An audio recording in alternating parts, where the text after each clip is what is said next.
उदाहरण के तौर पे पर्ल, सहारा और छोटी छोटी कंपनियां, उनकी तो गिनती ही नहीं है, जो लोकलाइज स्तर पे कुछ जिलों को टारगेट करके वो लोग आते हैं, निवेश कराते हैं और पूंजी लेके चले जाते हैं।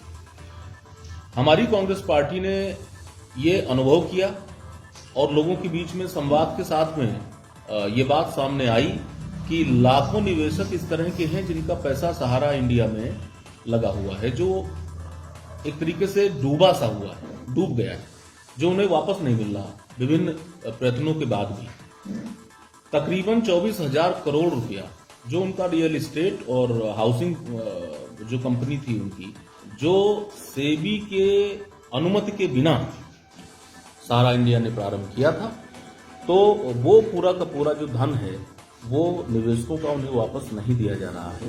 कांग्रेस पार्टी ने संज्ञान लिया है कि पहले तो जो राज्य सरकार या केंद्र सरकार इन छोटी छोटी फर्जी कंपनियों की निगरानी करे, सेबी को एक्टिवेट करे। सेबी अपना रोल ठीक से प्ले नहीं कर रही है और साथ ही साथ में जो सेबी ने आदेश दिए हैं परिसंपत्तियों को कुर्क करने का ताकि निवेशकों का धन वापस किया जा सके, तो ये सिर्फ हवाई बातें ना हो, इस पे क्रियान्वयन हो और ये जो निवेशक हैं, जो मध्यम वर्गीय लोग हैं, जो लगभग बिलो पॉवर्टी लाइन के आसपास के लोग हैं, जिन्होंने अपने घर की बच्चों की पढ़ाई, शादी विवाह के लिए पूंजी का निवेश किया और आज उनको उनकी पूंजी नहीं मिल पा रही है, जमाधन नहीं मिल पा रहा है, ब्याज तो बड़ी दूर की बात है।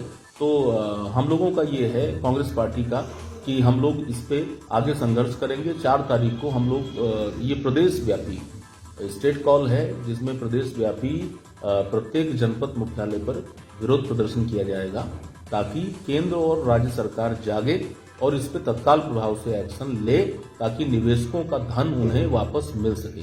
ये व्यवस्था मुहैया कराई जाए, संघर्ष अनवरत जारी रहेगा।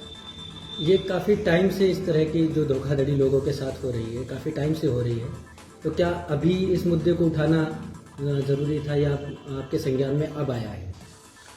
इस पे कुछ सूचनाएं मांगी गई थी माननीय प्रदेश अध्यक्ष जी द्वारा, वो सूचनाएं भी नहीं दी गई। दरअसल सूचनाएं है ही नहीं सेबी के पास में, बहुत आधी अधूरी सूचनाएं हैं। उसके बाद में माननीय प्रदेश अध्यक्ष श्री अजय कुमार लल्लू जी द्वारा इस परिप्रेक्ष्य में एक प्रश्न सदन में उठाया गया है और उसके बाद भी अभी तक उस पर कोई भी कार्यवाही नहीं हुई है।